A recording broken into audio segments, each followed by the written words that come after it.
우리 한 번 더 읽겠습니다. 신약성경 에베소서 1장 7절 한 목소리로 같이 읽겠습니다. 시작. 우리는 그리스도 안에서 그의 은혜의 풍성함을 따라 그의 피로 말미암아 속량 곧 죄 사함을 받았느니라. 아멘. 제가 연초에 2021년을 시작하면서 올해는 우리가 회개와 기도에 좀 집중을 해서 우리가 하나가 되고 우리 교회의 어떤 그런 마음을 같이 하자는 말씀을 드렸었죠. 우리가 기도도 마음을 합해야 하고 또 우리 자신을 또 살펴보고 하나님 앞에 온전한 회개 그리고 그것이 동반된 거룩한 삶을 집중해서 하자는 취지였습니다. 여러분, 우리의 삶이 하나님의 은혜 안에서 항상 유지되고 진행되는 것이 분명한데 그런 가운데에서도 성도에게 회개가 필요한가? 그것은 분명히 그렇습니다. 그리고 그 회개는 단순하게 내가 잘못했으니까 뭐라고 해야 될까요? 벌받지 않기 위해서 내가 지금 내 삶이 좀 더 나빠지지 않기 위해서 회개해야 하는 그런 것을 의미하는 것이 아닙니다.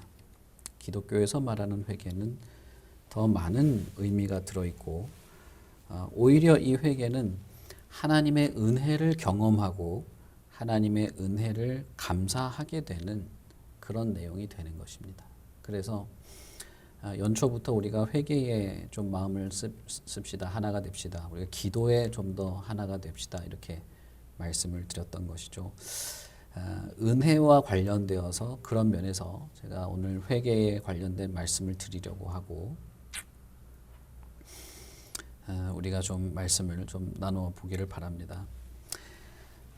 에베소서 1장 7절을 보시면 그리스도 안에서 그의 은혜의 풍성함을 말하고 있습니다. 바울 사도는 그리스도의 은혜의 풍성한 은혜 때문에 그 은혜를 따라서 우리가 속량 곧 죄사함을 받는다 이렇게 말하고 있습니다.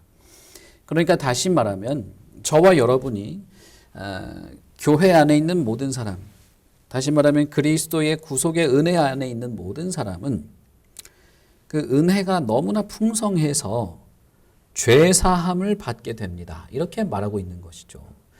은혜와 죄사함을 하나로 이렇게 연결된 것으로 말하고 있는 것입니다. 자, 그러면 여러분, 이것이 무엇을 말할까요?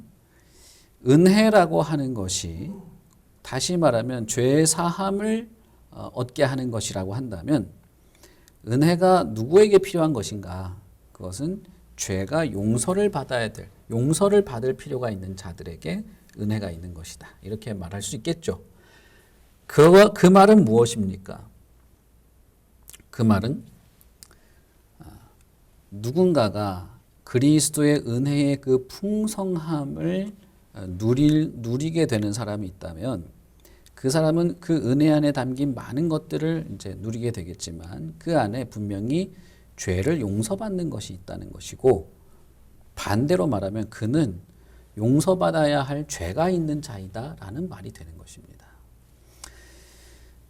기독교가 가지고 있는 기본적인 인간에 대한 이해는 모든 인간이 죄인이라는 것입니다. 지구상에 존재하는 모든 인류가 죄인이라는 것인데 사실은 이 성경이 가지고 있는 인간에 대한 이 생각, 기독교가 가지고 있는 인간에 대한 이 기본적인 이해가 많은 사람들을 당황하게 하고 뭔가 껄끄럽게 만드는 내용입니다.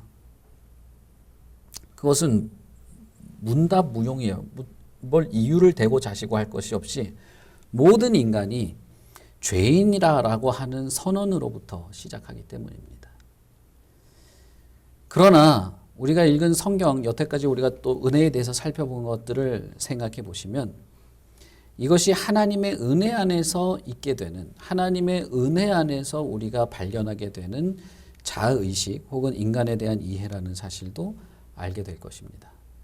자, 여러분, 우리가 만약에 어떤 사람으로부터 하여금 내가 별 탈 없이 살고 있는데 아무 그냥 문제 없이 살고 있는데 누군가 와가지고 당신은 죄인입니다.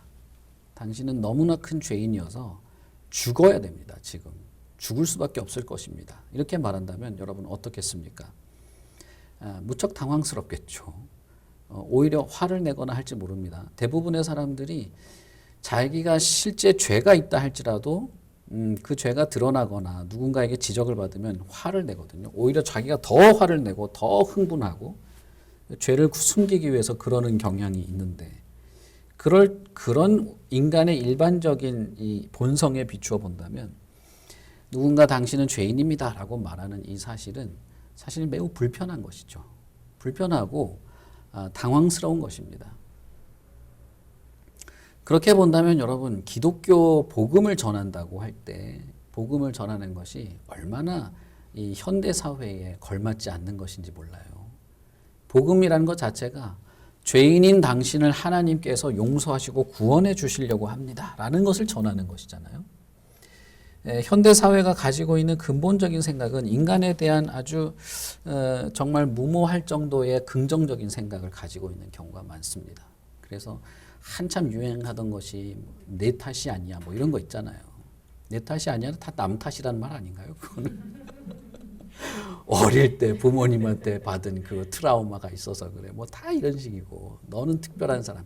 그 특별한 사람이라는 것도 좀 우리가 잘 생각하면 좋겠는데 어쨌든 그런 일반적인 사회 분위기에서 산단 말이죠. 그러니까 태초에 하나님이 계셨고 그 하나님으로부터 세상이 시작되었고 하나님으로부터 시작된 이 세상에서 당신이 그 하나님이 시작한 세상을 어그러뜨리는 죄인으로서 존재하고 있다는 사실에 대해서 많은 사람들은 받아들이기 싫어하고 힘들어합니다. 그러나 여러분 오늘 에베소서 1장 7절을 보시면 성경은 은혜가 너무나 풍성해서 너 같은 죄인을 용서한다라고 말하고 있습니다. 그 말은 무엇입니까? 우리가 은혜라고 말하는 이 은혜가 결국은 나를 죄인으로 인정하고 죄 용서받도록 하는 것이 곧 은혜이다라고 말하고 있다는 것입니다.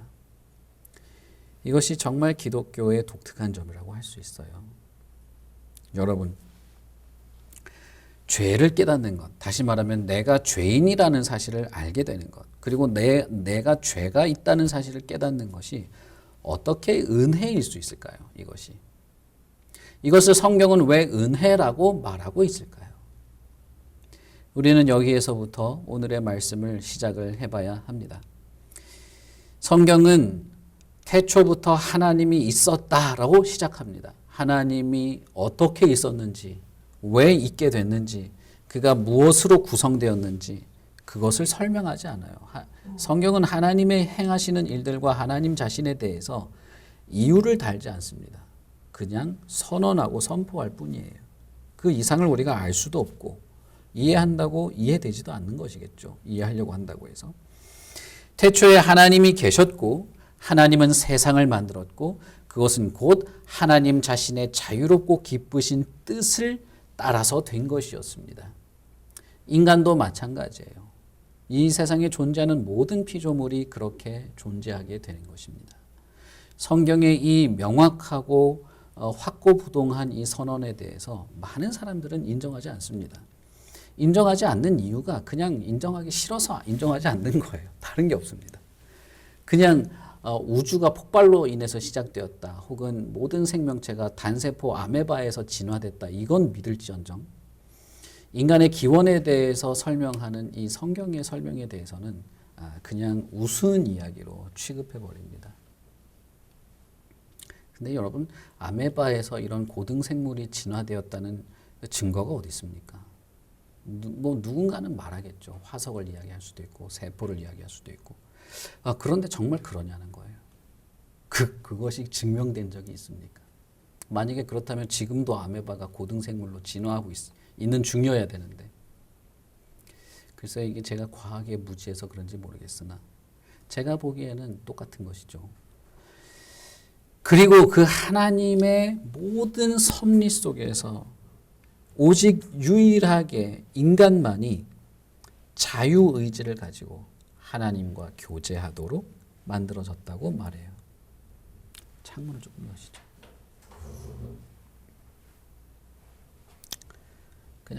그냥 활짝 여세요.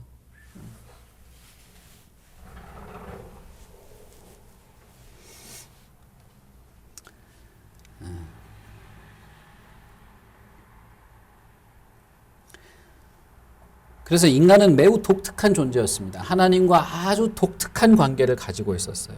그렇기 때문에 인간에게는 특별한 지위가 주어졌고 특별한 사명이 주어졌고 특별한 계명도 주어졌습니다. 모든 피조물을 하나님의 뜻 안에서 잘 다스릴 특별한 지위도 주어진 것이죠. 그렇기 때문에 인간은 심지어 자신의 자유의지로 하나님을 반역할 수도 있었습니다. 이것을 죄라고 부르지 않는다면 뭘 죄로 부를 수 있을까요? 워낙에 우리가 인간 세계가 몇천 년 동안 이 죄에서 자라고 죄에서 먹고 살기 때문에 오히려 이것이 인간의 고유한 특징처럼 설명합니다. 그럴 수밖에 없어요. 인간을 하나님 없이 설명하려면 그렇게 설명할 수밖에 없습니다. 인간은 누구나 거짓말을 합니다. 그것은 자연스러운 것입니다. 인간은 누구나 이기적이고 인간은 누구나 우울증을 가지고 있고 인간은 누구나 어느 정도 적당한 정신적인 그런 병리적인 증상을 가지고 있고 인간을 이해하는 방식일 수밖에 없습니다. 그게 인간이라고 말할 수밖에 없는 것이죠. 그러나 원래 인간은 그렇게 만들어진 존재가 아니었다고 말해요. 그것은 모든 것이 죄의 결과로 있게 된 것이고 모든 인간이 그렇게 적당히 거짓말을 하고 적당히 우울증에 걸리기도 하고 적당히 폭력성도 가지고 있고 적당히 정신적 병력도 가지고 있다면 왜 인간 사회가 그것을 억누르려고 할까요? 그게 인간성인데. 제가 예전에 봤던 영화 중에 그 거짓말을 하지 못하는 세상에서 어떤 사람이 신기하게 거짓말을 발견해서 자기 혼자 거짓말할 수 있는 그런 주인공이 등장하는 그 영화가 있거든요. 그 재밌습니다. 그걸 보면은 만약에 거짓말하는 것이 자연스러운 인간이고 인간의 본성이라면 거짓말을 한다고 해서 우리가 그 사람에 대해서 이렇게 미워하거나 하지 말라고 해야 되거나 정직하라고 한다거나 해야 될 필요가 없는 것입니다. 전혀 그럴 필요가 없어요. 폭력도 마찬가지고 살인도 마찬가지입니다. 이것이 왜 안 되고 문제가 있고 죄인지를 누군가가 결정을 지어주어야 되는 것이에요. 태어나서 갓난아기가 아무거나 뭐든지 자기 마음대로 할 자유가 있죠. 태어나서 이제 기저귀도 떼지 않은 그런 아이조차도 그런 자유를 가지고 있어요. 그러나 그 자유가 정말 진정으로 그 아이에게 좋은 것이냐? 그렇지는 않습니다. 그렇지는 않아요. 무엇이 옳고 그른 건지는 누군가가 규정을 해주어야 비로소 인간이 되는 거예요. 만약에 우리 자신에 대해서 무한정의 자유를 가지고 있다거나 우리 자신에 대한 무한한 어떤 권리를 가지고 있다면 사실 그것은 이 세계를 파괴하게 마련입니다. 우리 각자가 그렇다면 말입니다. 그렇기 때문에 인간은 피조물은 모든 피조물 가운데 특별히 인간은 심지어는 죄가 없던 상태의 아담조차도 그에게 무언가를 하고 하지 않아야 하는 것이 정해져 있어야만 했던 것이에요. 죄를 깨닫는 것, 다시 말하면 내 자신이 죄인인 것, 혹은 나에게 죄가 있구나, 나는 죄의 본성을 가지고 있구나라고 하는 것을 깨닫는 것이 어째서 은혜인가? 그것을 깨닫지 못하면 사실 인간은 인간성을 가지지 못합니다. 그것은 오히려 짐승만도 못할 수 있는 것입니다. 내가 죄인이라는 사실을 깨닫는 것에 대해서 아주 이렇게 알러지 반응을 일으키는 사람들이 있어요. 그러면 뭐 이렇게 자신감도 없어지고 창의성도 없어지고 뭐도 없어지고 이런 식의 말을 하는데 여러분 정말 그럴까요? 자신이 병든 것을 모르는 상태에 있는 사람은 좋아질 수도 없는 겁니다. 내가 병자인 사실을 모르는 사람은 병을 치료할 기회를 얻지 못하는 것이에요. 기독교에서 성경에서 인간에게 너는 죄인이다, 당신은 죄인입니다 라고 말하는 것은 그러니까 넌 죽어라 라는 말이 아니라 그러니까 고쳐져야 되고 온전해져야 하고 죄로부터 떠나야 하고 용서받을 수 있는 용서받기를 위한 마음을 가질 수 있도록 하는 면에서 은혜인 것이에요. 그리고 이것이 은혜일 수밖에 없는 것은 어떤 인간도 스스로는 자기가 죄인임을 알 수 없기 때문입니다. 그런 면에서 인간은 무능력합니다. 자기 자신이 죄인인 것을 깨닫지 못하기 때문이에요. 여러분 한번 생각해 보십시오. 에덴 동산에 아담이 처음 만들어졌을 때 아담에게는 사실 죄가 없었어요. 그 당시에는 죄가 없었고 모든 것을 행할 자유가 있었습니다. 그러나 그럼에도 불구하고 아담에게 옳은 것, 선한 것과 악한 것에 대한 지식이 없었느냐? 그렇지 않습니다. 아담에게는 그가 죄가 없는 상태이긴 했으나 자신이 죄를 지을 수도 있고 선한 일을 할 수도 있는 분명한 기준 안에서 이것은 악하고 죄이고 이것은 선한 것이다 라고 하는 지식을 가지고 있었습니다. 하나님께서 아담에게 선악과를 보여주시면서 이건 먹지 말아라 라고 말하죠. 그 말은 곧 뭘까요? 이것을 먹는다면 너는 악한 일을 하는 것이다. 죄를 짓는 것이다. 이런 것을 알려주신 것이죠. 그럼으로써 아담은 사실은 그 지식의 지평이 새롭게 열린 것입니다. 이미 아담에게는 하나님의 뜻에 반하는 것이 악이고 그것이 죄라는 사실을 알게 되는 그것을 아는 지식이 있었습니다. 하나님의 뜻을 거역한다면 자신이 곧 죄를 범한다는 사실에 대해서 객관적으로 그리고 주관적으로 알고 있었어요. 그러면 죄를 짓지 않으려고 하면 되는 것이죠. 아니까 이렇게 하면 안 되는 걸 아니까 그걸 안 하면 되는 겁니다. 그러나 우리가 알듯이 아담은 그걸 알면서 한 것이죠. 자, 그러면 여러분 생각해 보십시오. 선악과가 하나님이 아담으로 하여금 죄에 빠지도록 함정을 파놓은 것입니까? 아니죠. 악을 범하지 않도록 해주신 것이죠. 인간의 어떤 상태에 대해서 무엇이 악한 것인지 무엇이 선한 것인지 결정하는 것은 인간 자신이 될 수 없어요. 인간 스스로는 그 기준이 되지 못합니다. 누군가 그 절대적 기준을 제시해 주지 않으면 인간 세상은 혼란스러울 뿐입니다. 그것은 우리가 여러분 지금도 너무나 많이 겪고 있죠. 너무나 많이 겪고 있습니다.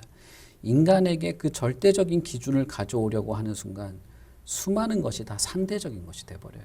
모든 것이 상대적이고 죄도 상대적이고 선도 상대적이고 의도 상대적인 것이 되죠. 그렇기 때문에 하나님께서 하나님이라고 하는 절대자가 절대적인 기준을 제시하지 않으면 사실은 무엇이 옳은 것인지 악한 것인지를 구별할 수 있는 능력이 인간에게는 없는 것입니다. 그런 면에서 여러분, 죄를 알게 하는 것 자체는 은혜인 것이에요. 어떤 것이 죄인인지 그 죄가 내가 그 죄에 해당되는지에 대한 것은 2차적으로 두고서라도 무엇을 죄로 말하고 이것이 죄인 것인지를 알게 하는 것 자체는 은혜인 것입니다. 그것을 깨닫지 못하면 죄로부터 벗어나려고 하지 않을 것이고 죄를 깨닫는 것이 없다면 하나님께서 죄에 대한 심판을 행하시는 것에 대한 공의로움도 알지 못할 것입니다. 그래서 로마서 7장에서는 바울 사도가 이렇게 말합니다. 율법으로 말미암지 않고는 내가 죄를 알지 못하였으니 곧 율법이 탐내지 말라 하지 않았으면 내가 탐심을 알지 못하였으리라. 여러분 이것을 교묘하게 해석하는 사람들도 있어요. 율법이 탐심을 말하지 않았으면 인간은 탐심에 대한 죄의식 없이 자유롭게 살아갈 수 있었다. 이렇게 해석하는 사람도 있습니다. 정신이 이상한 사람들 아닙니까? 그게 하나님의 말씀이, 다시 말하면 하나님의 절대적인 기준이 탐심이 악한 것이라고 하는 것을 깨닫게 해주지 못하였다면 탐심 속에서 벗어날 수 없었을 거라는 거예요. 이게 탐심인지 죄인지 악인지 알 수 없었을 거라는 것입니다. 죄를 깨닫지 못하면 그는 죄로부터 벗어나려고 하지 않습니다. 그렇기 때문에 더욱이 죄가 무엇인지, 심지어는 그 죄가 나에게 해당되는 것인지를 깨닫는 것은 오히려 은혜라고 할 수 있는 것입니다. 바울 사도는 로마서 7장에서 이어서 이렇게 말하죠. 나는 공고한 사람이다. 이 사망의 몸에서 누가 나를 건져낼 수 있을 것인가?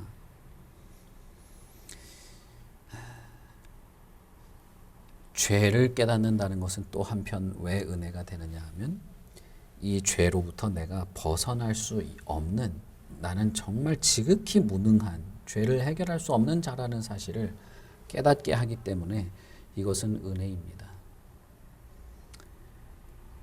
여러분, 중세의 로만 가톨릭에서 수도사를 하던 루터는 자신 안에서 끊임없이 죄의 욕구가 솟아나는 것을 느꼈어요. 그리고 죄를 향한 하나님의 엄청난 분노와 진노 때문에 두려워 떨었습니다. 매일 그 두려움 때문에 견딜 수 없어 했어요. 그래서 루터가 택한 방식은 자기 자신을 가혹하게 채찍질하는 거였습니다. 심지어는 깨진 도자기 깨진 조각들을 계단에 깔아놓고 무릎으로 그 계단을 올라가는 고행까지 했다고 되어 있습니다. 자신 안에 솟아나는 그 죄의 욕구를 죽이기 위해서. 그러나 번번이 실패했습니다. 번번이 그는 자신 안에 있는 모든 탐심, 욕망, 욕구, 쾌락에 대한 끊임없는 유혹을 견뎌내지 못했어요. 분명히 하나님께서는 악이라고 말하는 것, 그리고 내 안의 양심 속에서 이것은 추하고 더러운 것이라고 하는 것을 느끼고 있음에도 불구하고 그것을 벗어날 수 없었습니다. 그러다가 오직 의인은 믿음으로만 살 수 있다는 말씀을 듣고 거기서 복음의 빛을 발견하게 되었던 것이죠. 우리가 죄를 지은 대상은 하나님입니다. 하나님이 정해놓은 기준을 무너뜨리고 그 기준을 넘어섰기 때문에 우리는 죄를 누구에게 범했느냐 하면 하나님께 범했어요. 그런 면에서 성경은 모든 인류가 죄인이라고 말하는 것입니다. 하나님의 모든 율법과 하나님의 계명과 하나님의 뜻과 하나님의 가르침과 하나님의 명령에 순응하지 않고 있는 이 모든 것이 악이고 죄입니다. 그래서 우리가 범한 대상은 하나님이시기 때문에 하나님이 우리에게 죄가 무엇인지 알려주시지 않는다면 우리는 죄를 알 수도 없을 뿐더러 하나님의 그 조건을 충족하지 못한다면 우리는 이 죄로부터 벗어날 수 없는 것입니다. 우리가 어떻게 용서를 받을 수 있겠습니까? 내가 죄인인 것을 알게 되었다면 그것이 정말 은혜로 하나님께서 우리를 고치시기 위해서 은혜를 베푸셔서 너 죄인이야. 여기서 벗어나야 돼. 당신은 심각한 질병에 걸려 있습니다. 치료를 받아야 합니다. 라고 하는 것을 의사가 알려주었다면 당연히 내가 치료를 받으려고 할 터인데 그것이 하나님이 우리에게 주신 은혜라면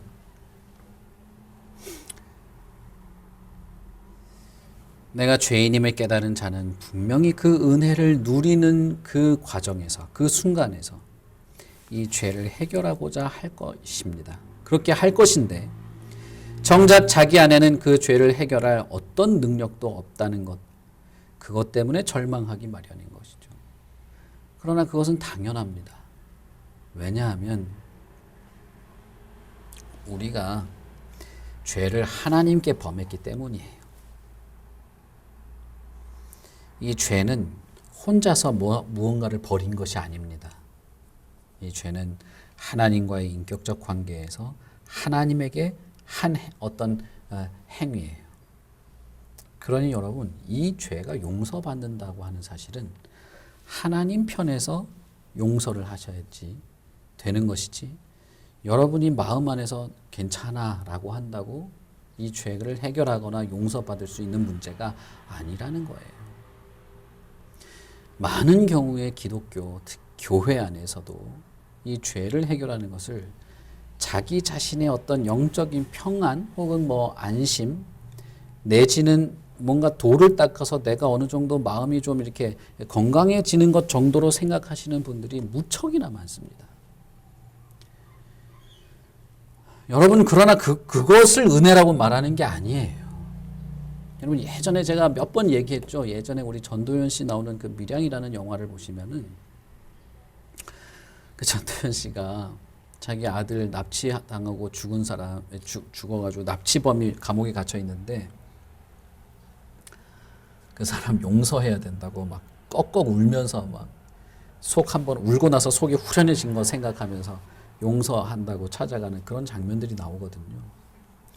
저는 그 이창동 감독이 정말 한국 기독교를 정말 너무나 잘 알고 영화를 만들었다는 생각이 들었어요. 저는 정말 재밌게 봤거든요.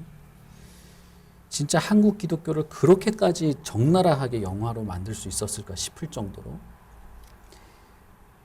여러분 용서 회개 그것이 아니죠. 내가 내 안에 있는 걸 나 혼자서 어떻게 이렇게 잡아 싸매고 끙끙 해가지고 이렇게 해결하는 게 그게 용서가 아닙니다. 용서는 우리가 하나님에게 범죄한 것을 해결하는 것이기 때문에 회개는 하나님이 용서해 주셔야 하는 것이에요. 그 전도연 씨가 자기 그 어머니가 혼자서 끙끙 싸맨다고 그게 용서입니까? 그건 그렇게 되지 않습니다. 더 기가 막힌 건 뭡니까? 교도소에 찾아가서 면회하는데 그 살인범이 정말 어머니도 하나님의 자녀가 되셨군요. 나도 하나님의 자녀입니다. 하나님께 용서받았습니다. 이러는데 여러분 한국 기독교 한국 교회가 그딴 식이에요. 진짜 그런 식입니다. 정말 그 사람이 하나님의 용서의 은혜를 안다면 철저하게 처절하게 거기서 용서를 구했어야죠. 용서를 구하고 마땅한 형벌을 받아야죠. 물론 그건 뭐 영화의 얘기니까 넘어갑시다.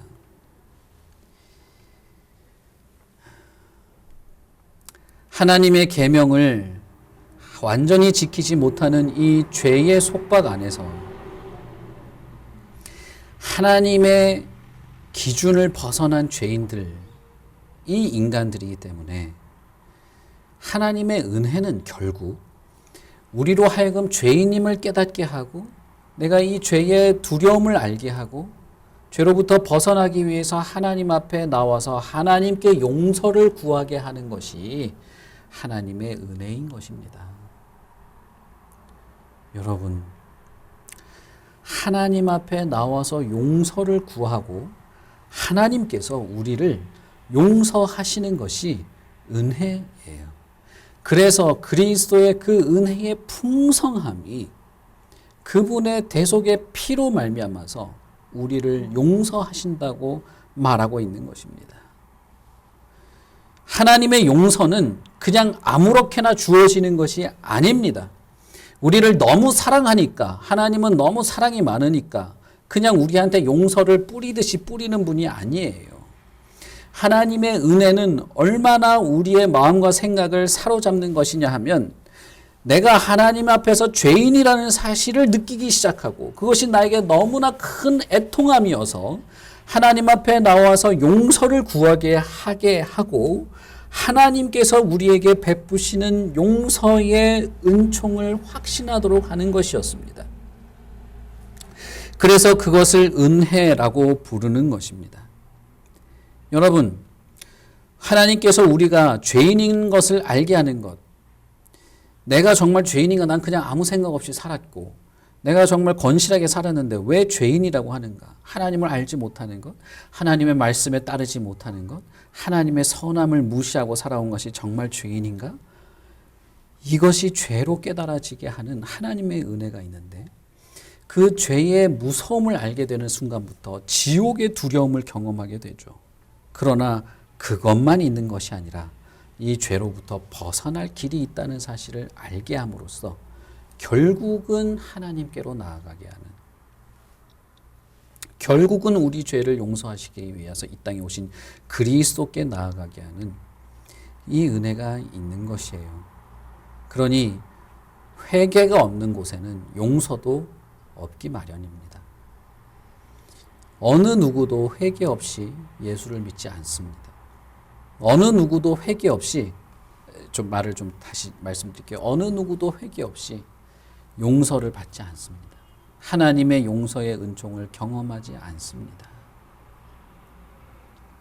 여러분 한번 생각해 보십시오.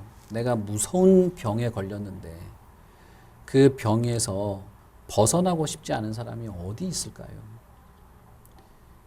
그 병을 고칠 수 있는 아주 뛰어난 의사가 있다는 말을 듣고 그 의사를 찾아가지 않을 사람이 어디 있습니까? 로마서 8장에서 바울 사도는 이렇게 말합니다. 예수 그리스도 안에 있는 자에게는 결코 정죄함이 없나니 그리스도 예수 안에 있는 생명의 성령의 법이 죄와 사망의 법에서 너를 해방하였다 라고 말합니다. 그리스도께서 우리를 죄와 사망의 법에서 해방하게 하시는 어떤 일을 하셨다는 것이죠. 그 일에 의해서 우리가 죄로부터 벗어날 수 있다는 사실을 말할 때 이 사실에 대해서 좋게 여기지 않을 사람이 누가 있겠냐 말입니다. 하나님이 우리에게 베푸시는 용서의 은혜는 그리스도께서 하신 어떤 행위 때문에 그렇습니다. 그리스도께서 십자가에 죽으실 때 우리 죄를 그리스도에게 대신 담당시키시고 나 대신 벌을 받으신 그리스도의 그 행위 때문에 우리를 용서해 주실 수 있는 것입니다. 우리는 종종 하나님께서 우리를 용서하시는 것을 값없이 베푸시는 은혜라고 말할 때가 있습니다.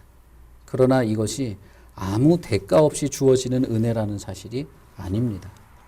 이 값없이 베풀어지는 은혜라는 사실은 우리가 그 은혜를 위해서 치룰 값이 없다는 뜻이지 이 은혜 자체는 엄청난 값이 지불된 것입니다.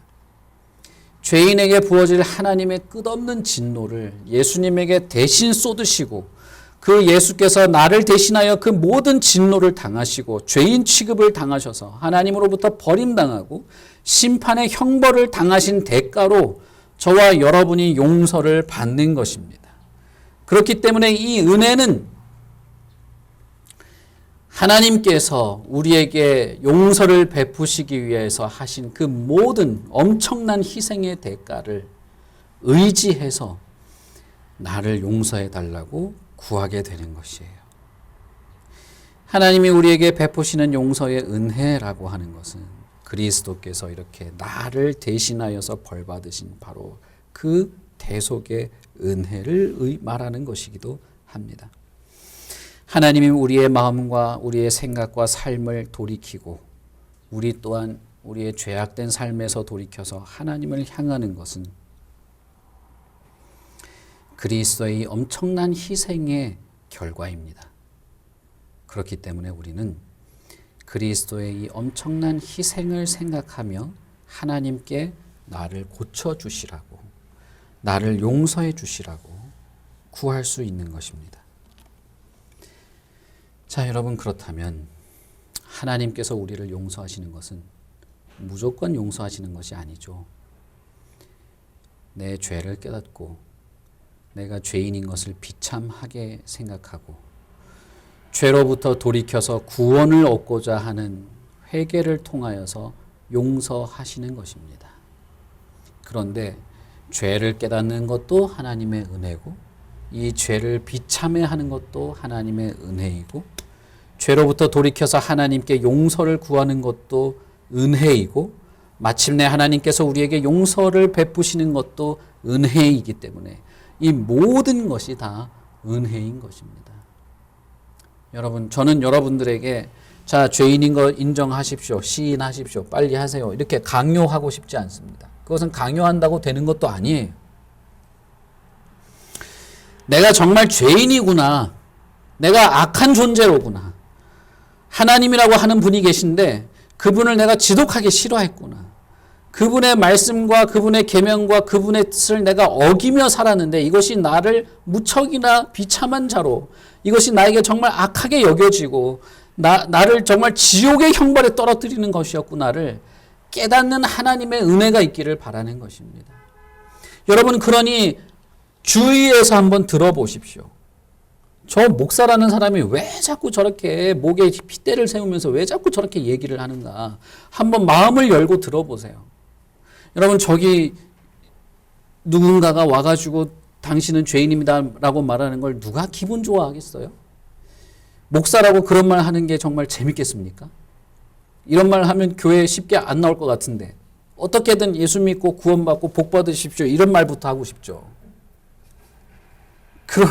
그러나 복음의 진리는 성경은 그것부터 말하지 않아요. 은혜를 말할 때 곧 죄의 사함을 받는다고 말할 때 내가 왜 죄 사함을 받아야 되나요? 그것이 왜 은혜인가요? 당신이 죄인이기 때문입니다. 그런데 이 죄가 얼마나 악하냐 하면 당신을 이 세상에 존재하도록 하신 그 하나님의 사랑을 배반하고 배신하고 오히려 없이 여기고 하나님의 말씀과 진리, 선함과 온전한 것들을 무시하며 살아가는 것이기 때문에 하나님의 엄청난 진노에 결국 떨어지게 되었습니다. 영원한 형벌에 떨어지게 되었다는 사실을 말할 수밖에 없는 것입니다. 여러분, 그러나 이게 말로 설득이 되는 것이 아니에요. 저는 여러분이 이것을 진지하게 한번 생각해 보기를 기대합니다. 교회에 와서, 교회에 앉아서 교회 예배의 어떤 기독교 어떤 분위기 안에서 왔다 갔다 하는 것이, 그것이 교인이 아닙니다.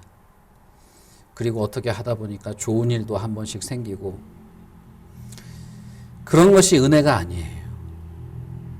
은혜는 견딜 수 없을 정도로 내 안에 어떤 악함이 있다는 사실을 발견하고 불안에 떠는 것도 은혜입니다. 그것이 은혜예요. 생각조차 해본 적이 없는데 내가 정말 하나님의 무시무시한 진노에 떨어졌다는 사실 때문에 두려워하는 것이 은혜입니다. 그런데 그런 마음을 누가 가질 수 있겠어요? 하나님의 은혜를 베푸시지 않으면 그런 깨달음이 있지 않습니다. 죄에 대한 비참함이 찾아오지 않아요. 그래서 실제로 내가 병든 자이구나, 내가 죄인이구나를 알지 못하기 때문에 하나님께 엎드리지도 않습니다. 그렇기에 여러분, 하나님의 용서의 은혜를 들었을 때 그분이 나를 용서하신다고? 나를 용서하실 수 있다고? 정말 솔직하게 나를 용서해 주시라고, 내가 정말 내 자신의 이 추악함을 드러내기만 한다면 용서해 주신다고? 그렇다면 내가 그분께 용서를 얻고 싶다라고 하는 이것 또한 하나님의 은혜인 것입니다. 저는 여러분들에게 그래서 예수님 앞에 나와서 자신의 솔직한 마음을 꺼내놓고 용서를 구하라고 말할 수밖에 없는 것입니다. 인간은 누구든 자기 자신이 하나님 앞에 용서받을 자라는 사실에 대해서 스스로 깨닫지 못합니다. 하나님의 은혜이에요. 그렇다면 그 은혜를 시작하신 하나님의 은혜는 결국 우리로 하여금, 여러분들로 하여금 용서받고 싶은 마음까지 이끌어 주실 것입니다. 바울은 이렇게 말합니다. 내가 하나님의 인자하심이 너를 인도하여 회개하게 하심을 알지 못하여 그의 인자하심과 용납하심과 길이 참으심의 풍성함을 멸시하고 있느냐. 바울 사도는 하나님의 인자하심이라는 것은 너를 회개하도록 인도하시는 것이다 라고 말합니다. 고린도 후서에서도 이렇게 말합니다. 너희가 근심함으로 회개에 이른 것은 하나님의 뜻대로 근심하게 된 것이다 라고 말하죠. 그러니 여러분, 죄를 생각해보고 내가 정말 죄인인가를 돌아보고 왜 저렇게 목사가 저렇게 핏대를 올리면서 죄를 말하는 건가? 정말 내가 죄인인가? 내 교회에게 예수를 한번 믿어보려고 하는데 나를 죄인이라고 하는데 내가 정말 죄인인가? 생각하기 시작하면서 죄에 대한 깊이를 알게 시작하는 것조차도 결국 하나님의 뜻대로 되는 것이라는 겁니다. 저는 그렇게 믿습니다. 하나님이 인자하신 분이라면 저와 여러분을 회개하는 자리까지 이끌어 가실 겁니다. 그리고 하나님은 분명히 하나님의 은혜를 따라서 회개하는 자에게 용서해 주시겠다고 약속하셨어요. 우리는 이 하나님의 약속을 의지해서 또한 회개합니다. 예수님이 뭐라고 말씀하십니까? 나는 의인을 부르러 온 것이 아니다. 나는 죄인을 부르러 왔고 회개시키러 왔다. 베드로가 사람들에게 형제여 내가 이제 어떻게 할꼬? 내가 큰 죄를 지은 것 같은데 내가 이제 어떻게 해야 하는가 물어볼 때 베드로가 뭐라고 말합니까? 회개하고 각각 예수 그리스도 이름으로 세례를 받고 죄 사함을 받으라. 그러면 성령의 선물을 받게 될 것이다 라고 말합니다. 회개라는 것은 바로 이 하나님의 약속을 믿고 은혜를 힘입어서 하나님께로 돌이키는 것입니다. 주의 약속은 어떤 이들이 더디다고 생각하는 것 같이 더딘 것이 아닙니다. 오직 주께서는 너희를 대하여 오래 참으셔서 아무도 멸망하지 않고 다 회개하기에 이르기를 원하시는 것입니다. 베드로는 그들의 형제들에게 이렇게 말했습니다. 하나님의 약속은 더딘 것이 아닙니다. 하나님은 오히려 당신들이 다 회개에 이르기를 원하고 계십니다. 라고 말합니다. 그렇다면 여러분 용서라는 것이 뭘까요? 회개라는 것이 무엇일까요? 회개는 하나님의 은혜를 구하는 일입니다. 하나님, 나의 죄악됨을 더 깊이 보게 해 주십시오. 내가 얼마나 비참한 죄인인지, 아니 성경에서 그렇게 비참한 죄인이라고 하는데 예배 때마다 목사가 저렇게 비참한 죄인이라고 말하는데 정말 내가 비참한 죄인입니까? 하나님의 은혜를 구합니다. 내가 정말 비참한 죄인인지 정말 그 죄의 비참함을 알게 해 주십시오. 여기서부터 출발일 수 있는 거예요. 그리고 하나님의 용서의 은혜를 경험하게 해 주십시오. 나를 용서해 주십시오. 회개합니다. 내가 진정한 죄인인지를 알지 못한다면 그는 결코 회개할 수 없습니다. 그렇기에 이 은혜, 죄인임을 깨닫게 하시는 이 은혜, 그 은혜로 말미암아 죄의 비참함을 깨닫고 죄로부터 돌이켜서 하나님께로 나아가는 것이야말로 은혜로운 결과입니다. 죄를 애통하며 회개하는 것이야말로 그가 하나님의 은혜를 누리고 있다는 증거인 것입니다. 그가 은혜 안에 있다는 거예요. 여러분 어떠십니까? 여러분은 정말 하나님의 은혜를 누리고 싶으십니까? 하나님께서 말할 수 없는 그 인내와 희생과 값을 치르시면서까지 우리에게 은혜를 베푸시는 분이심을 믿으십니까? 그 은혜를 정말 누리고 싶으시냐는 거예요. 그러면 내 안에 끝없이 마치 끝이 없는 우물처럼 한 줄기의 빛도 없는 끝없는 그 어둠이 내 안에 있다는 사실을 보게 될 것입니다. 그것이 하나님의 은혜인 것을 아시게 될 거예요. 그리고 거기서 몸서리치며 용서받기를 구하게 되실 겁니다. 그리고 나를 용서해 주시는 것이 하나님의 약속이고 그것이 더디 이루어지지 않으며 반드시 용서해 주시고 선물을 주신다고 하시는 그 약속에 힘입어서 더할 나위 없는 용서의 은혜를 더 깊이 깊이 사모하며 회개하게 될 것입니다.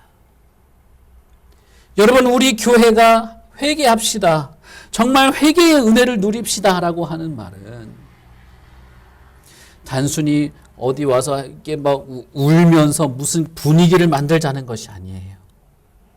하나님이 어떤 분이신지를 알고 그 하나님 앞에 서 있는 내가 하나님의 빛에 비추어 봤을 때 내가 어떤 존재인지를 알고 이 어둠으로부터 벗어나기를 간절히 바라는 그 은혜의 갈구함 속에서 시작되는 것입니다. 여러분, 하나님을 생각하십시오. 그리고 하나님이 어떤 말을 하셨는지 주의 깊게 들어보십시오. 그리고 내 자신을 한번 보십시오. 여러분, 우리가 정말 진짜 그렇게 그럴듯한 사람이에요? 예전에 회개하고 세례받고 예수 믿고 그래서 지금은 뭐 상관이 없는 사람인가요? 내 안에 깊이 묻어 있어서 끝없는 탐욕과 탐심이 솟아나는 이 악한 본성에 대해서 이제는 무지하고 무감각해도 상관이 없습니까? 그저 어디 길 가다가 잠깐 뭐 잘못한 거, 누구한테 속상하게 말한 거, 그 정도만 떠올리면 다인가요? 그렇지 않습니다. 그리스도의 풍성한 은혜를 생각하면 생각할수록, 그분의 십자가에 대해서 생각하면 생각할수록 하나님의 은혜는 우리 안에 있는 끝없는 죄의 본성과 욕구를 발견하게 해서 결국에는 하나님의 용서의 은총을 바라보게 할 것입니다. 여러분, 그러니 하나님께 마음을 여시고 하나님의 말씀에 귀 기울이시고 하나님을 사랑하고 이웃을 사랑하라는 하나님의 그 계명의 자신을 한번 비추어 보십시오. 그리고 여러분 자신의 내면을 한번 솔직하게 보십시오. 그리고 그리스도의 십자가의 죽으심을 보시고 하나님께 용서의 은혜, 그 은혜 안에서 위로와 소망을 얻으시기를 바랍니다. 우리 같이 기도하겠습니다.